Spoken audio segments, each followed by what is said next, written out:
Welcome back to my channel and my Facebook page. আশা করি সবাই ভালো আছেন। আজকে আমি একটি ত্রিভুজ দিয়ে একটি ছাতা আঁকার চেষ্টা করছি।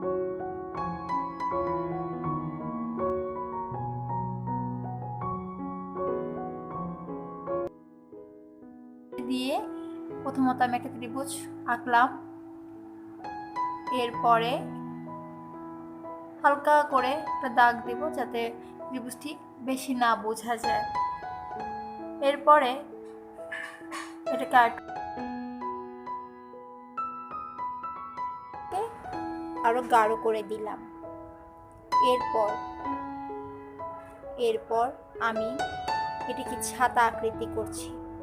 ছাতা আকৃতির রাউন্ডটি আমি হাফ রাউন্ডটি পুরো ত্রিভুজের পিছনে আমি আঁকছি। এরপরে ছাতার যে বিন্দু আছে, বিন্দুটির সাথে এই 5টি গোল গোল এগুলো আমি জয়েন করে করলাম, যেগুলাতে এভাবে করে আমি বিন্দুটির সাথে মিলিয়ে দিলাম। সুন্দরভাবে ছাতা আকৃতিটি তৈরি হয়ে গেল।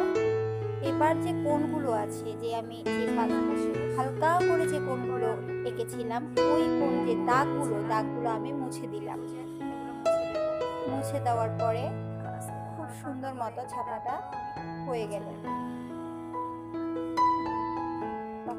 হালকা হালকা দাগগুলো আমি সব মুছে ফেলতেছি। এরপরে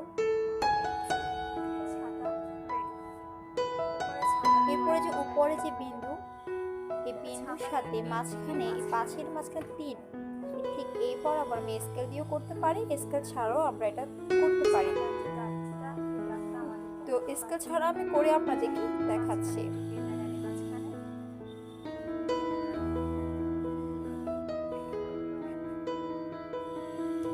স্কেল ছাড়া পিনের এই মাঝখানে, এই পিনের মাঝখান দিয়ে আমি ছাতা যে ডাট আছে, যে ইয়াটা নিচের, ওইটাই আমি আঁকার চেষ্টা করছি। একটু গাঢ় করে দেব, মুছে নিলাম। একটু এটা বড় হয়ে গেছে, একটু ছোট করে দেব। ভুল ভ্রান্তি হলে কমেন্টে জানাবেন, ডিসলাইক দিবেন না, ভালো লাগলে লাইক দিবেন। তৈরি হয়ে গেল ছাতা আঁকা শেষ। এরপর আমি এগুলোকে একটু গাঢ় করে দিচ্ছি ক্লিয়ারলি ভাবে বোঝার জন্য। এরপরে এখন আমরা ছাতাটাকে রং করে ফেলবো। আমার ছাতা আঁকা শেষ, সব আমরা মুছে নেব। ছাতা আমরা যে কোনো কালার, এবার আমি রং করব। রং করার জন্য এখানে অনেক রং ইউজ করা যায়। তো আমি প্রথমত নিলাম পিঙ্ক কালারটা নিলাম। খুব সুন্দর মতো হালকা হালকা করে দিয়ে পুরো থেকে ভালোভাবে প্রথমত হালকা করবো, তারপরে গাঢ় করে নেব। অফ ক্যামেরাতে আমি এদিক শেষ করে ফেলবো। এরপর আমি হলুদ করেছি, দেখুন কত দ্রুত আমি করতেছি। মনোযোগ সহকারে দেখবে, শিক্ষার্থীরা খুব ভালো করে দেখবে, সহজেই আমরা ছাতা আঁকতে পারবো। এই ছাতাটা যখন, এটা কিন্তু শিশুদের জন্য 1, 2 এই বাচ্চাগুলোর জন্য, শিশু প্লে শ্রেণীর বাচ্চাদের জন্য সহজ পদ্ধতিতে আমি ছাতা আঁকানো শেখাচ্ছি। তো ভিডিওটি যদি ভালো লাগে থাকে প্লিজ লাইক দিবেন, কমেন্ট করবেন এবং শেয়ার করবেন। অবশ্যই চ্যানেলটিকে সাবস্ক্রাইব করবেন। ছোট বাচ্চাদের জন্য বলেন, শিক্ষার্থীদের জন্য বলেন, বড়দের জন্য, সবার জন্য অনেক সুন্দর সুন্দর ছবি আঁকার সহজ পদ্ধতিতে আমি কিছু ছবি আঁকা শেখাবো, দৃশ্য শেখাবো। সেগুলো অবশ্যই দেখবেন। আশা করি আপনাদের কাছে আমার এই চ্যানেলটি অবশ্যই ভালো লাগবে। মনোযোগ সহকারে দেখবেন। এরপরে আমি নীলটি করছি। নীলটি করার পরে দেখুন একটা আকাশি কালার নিয়েছি। আকাশি কালার যে কোনো কালারই আমরা ছাতা আঁকতে পারবো, তোমরা যে কোনো কালারই ছাতা আঁকতে পারবে। এরপরে ফিরোজা কালার, এটা খুব সুন্দর লাগছে দেখতে। এটা দিয়ে আমি লাস্টের পার্টটি আমি শেষ করলাম।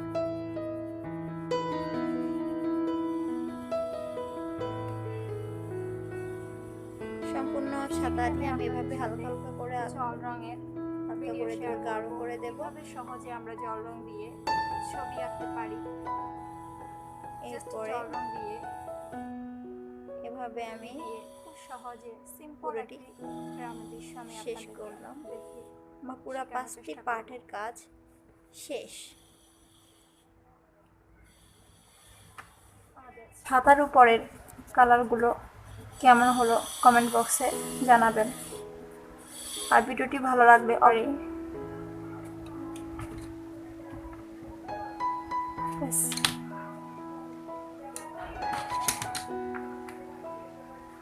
এরপরে এটিকে একটু গাঢ় করে দেওয়ার জন্য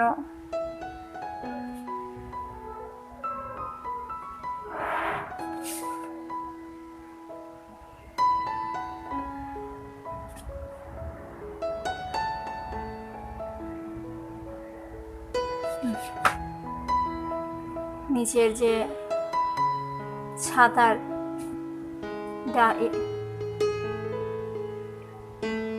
এটাকে আমরা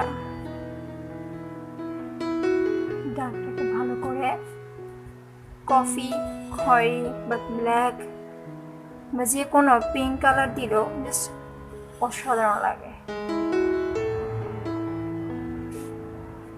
এরপরে পেন্সিলের দাগগুলো যখন মুছে গেছে এটাকে একটু গাঢ় করে দিই।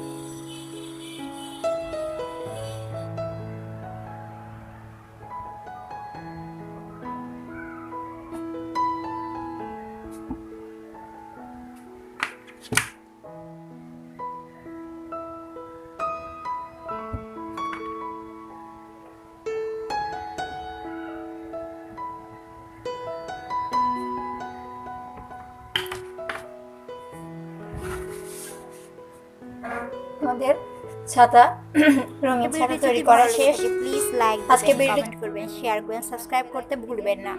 আর পাশে বেল আইকনটিকে ক্লিক করে রাখবেন এবং নোটিফিকেশন বারে অল লিখে দেবেন। সবার আগে আপনার মোবাইলে চলে যাবে আমার SMS। সবাইকে ধন্যবাদ। সবার আগে পৌঁছে যায়। সবাইকে ধন্যবাদ। আসসালামু আলাইকুম।